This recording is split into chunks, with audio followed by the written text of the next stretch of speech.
gente está aqui hoje num local maravilhoso para falar um pouquinho do nosso ontem, um pouquinho dos nossos 15 anos de Premier Soft, quando a gente estava lá naquele estacionamento da Rosa Imóveis e surgiu a primeira venda da Premier Soft. Primeira venda, primeiro projeto feito, a venda feita por mim e a execução feita por ti.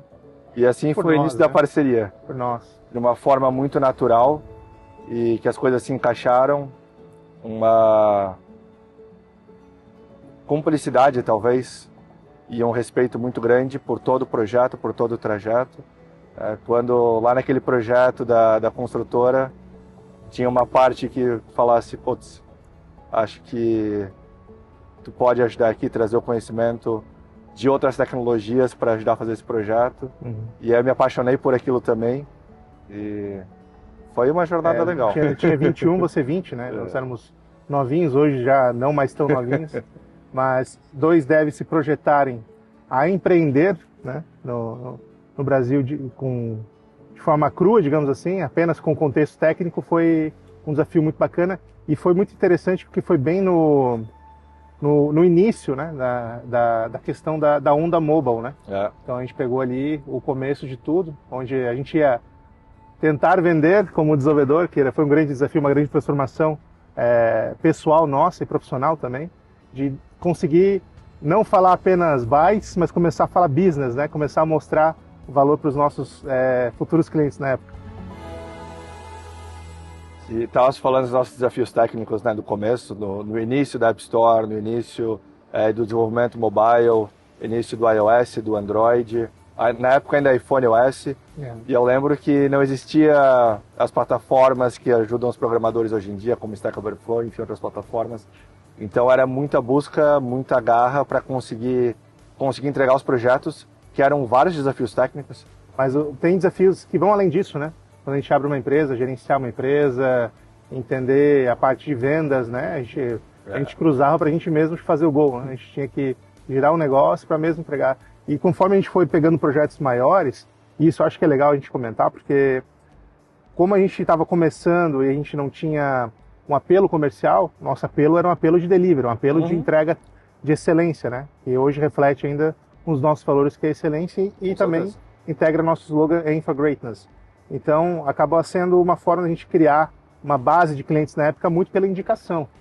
E, unido a isso, a excelência de entrega foi gerando indicações que nos trouxeram aplicativos cada vez maiores, até chegar no momento que a gente realmente teve que expandir a equipe, trazer designer, trazer mais desenvolvedores, trazer mais, não somente desenvolvedores mobile, mas também desenvolvedores web.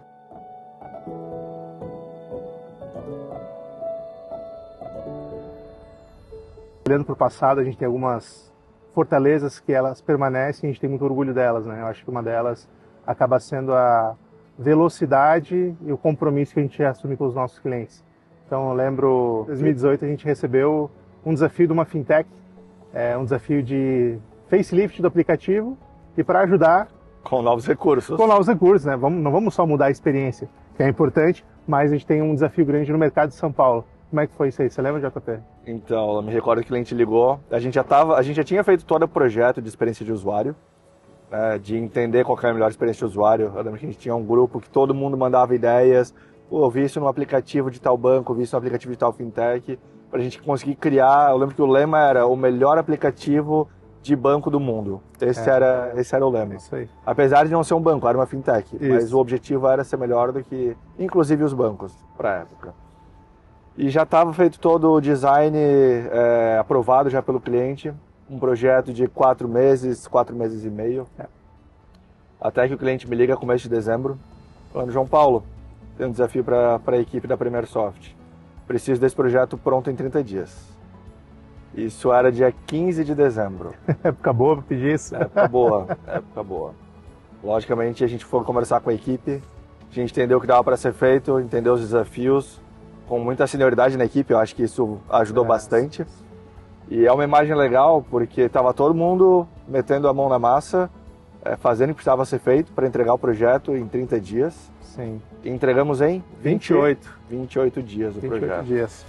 E foi um projeto muito corrido, logicamente. e num projeto muito corrido geram muitos bugs. Então tinha ali uma pessoa muito competente fazendo toda a parte de teste. Sim. E cada post-it rosa no quadro era um bug que foi encontrado no aplicativo, logicamente durante o tempo de desenvolvimento. E no final o quadro estava mais rosa do que as cores, acho que era amarelo, que eram as cores das tarefas. Para raio funcionou. Mas, exato, eu acho que esse foi o principal ponto.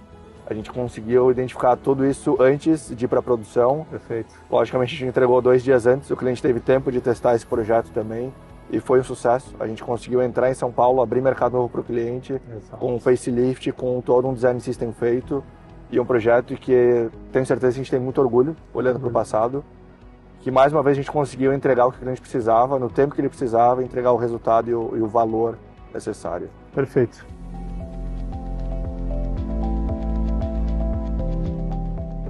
E aí a gente teve um outro projeto que nesse caso não foi só um desafio técnico, mas foi uma quebra de paradigmas. Que foi o nosso primeiro projeto com uma multinacional gigante, asiática, e que hoje está entre top 3 ou top 5 maiores fornecedoras, maiores fabricantes de smartphones do mundo. Me recordo que era um projeto para eles analisarem a entrada no Brasil. Exato. E foi um projeto muito bacana. A gente fez um projeto que, naturalmente, toda aplicação ela precisa entregar valor para o usuário. Então, a gente colocou ele ali para poder fazer uma medição da utilização dos dados do celular, o quanto estava sendo gastado em SMS, consumo de internet, trazer realmente essa informação que entrega valor para o usuário, mas o propósito ali era muito claro, que era medir o comportamento do público brasileiro. Exato. Então, na época, lembra o ano disso? 2014? 2014, 2015 talvez. Eu acho que foi por aí, né? Essa marca não era tão conhecida quanto é hoje, ela já era conhecida, mas não tanto.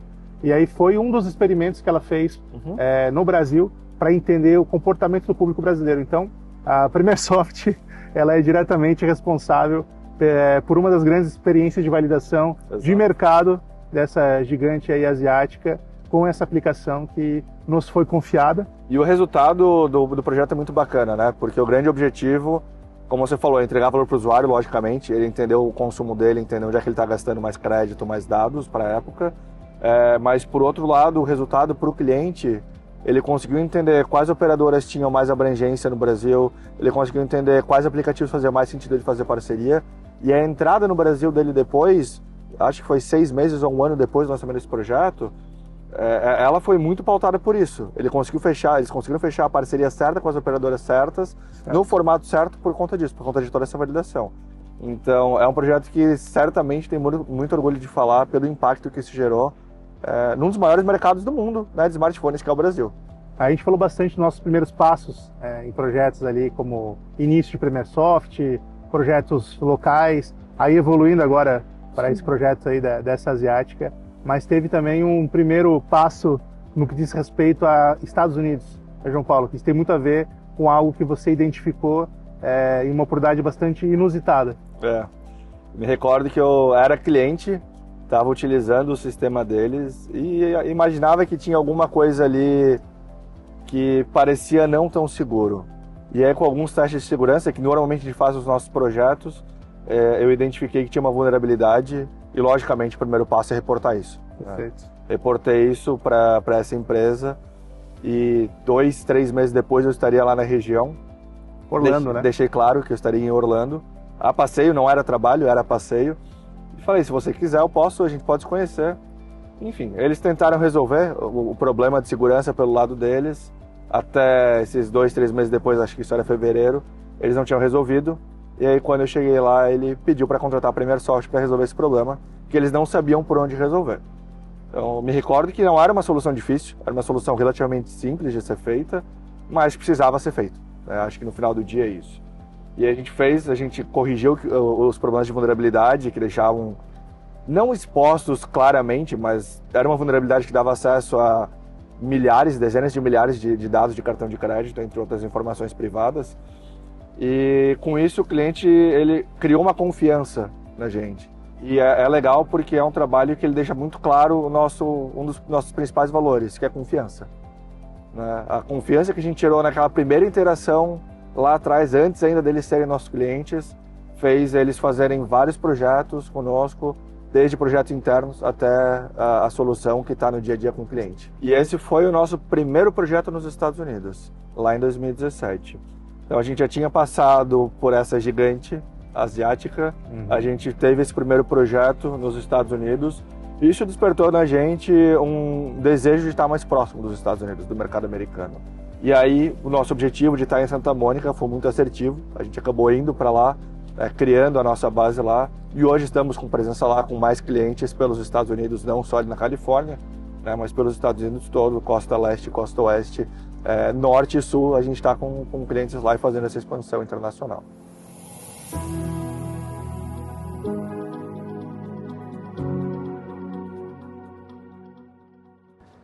Isso mostra que realmente a gente estava no caminho certo. Estivemos no caminho certo e conseguimos entregar soluções. E aí, conectando mais uma vez com hoje, soluções que hoje impactam milhões de pessoas, soluções que são responsáveis por pagamento, por os mais diversos áreas e segmentos, a gente está ali atendendo e trazendo soluções para as pessoas. Falou de resiliência, né?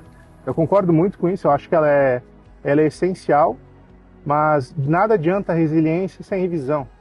Porque por mais que você tenha esforço, boa vontade, ímpeto para fazer, se você não tem a direção certa, a visão certa, você pode ficar em círculos, né? Com certeza. Ficar rodando em círculos. Então, com certeza.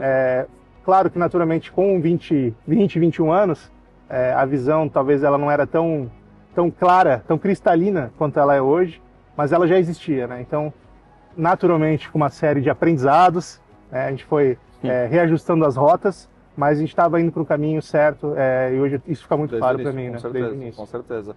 E a reputação, ela permanece como um dos pilares centrais da Primeirsoft, né? A gente olha para todos os projetos que a gente faz, as entregas, os valores, o valor no negócio do cliente, a gente ter pessoas dedicadas não só para entregar código, mas sim para entregar resultado para o cliente, entregar valor. Então acho que essa reputação, esse lado de pensar no resultado que a gente consegue entregar para o cliente é o que nos trouxe até aqui e, sem sombra de dúvidas, é o que nos mantém e o que vai nos levar para o futuro. Perfeito. E essa reputação ela é base estratégica do nosso crescimento, né? Porque ela nos acompanha há 15 anos.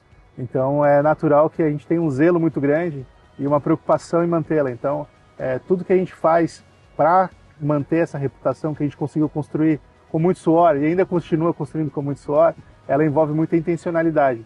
Então tudo que a gente faz, todo o repasse cultural, quando a gente fala tanto de cultura, é isso também, né? É conseguir embarcar em cada um dos colaboradores realmente a identidade de ser um hero. Reputação pavimenta credibilidade e credibilidade chancela a parte estratégica. Então acho que isso tudo é um elo muito forte que a gente conseguiu construir nos últimos anos e está cada vez mais fortalecendo.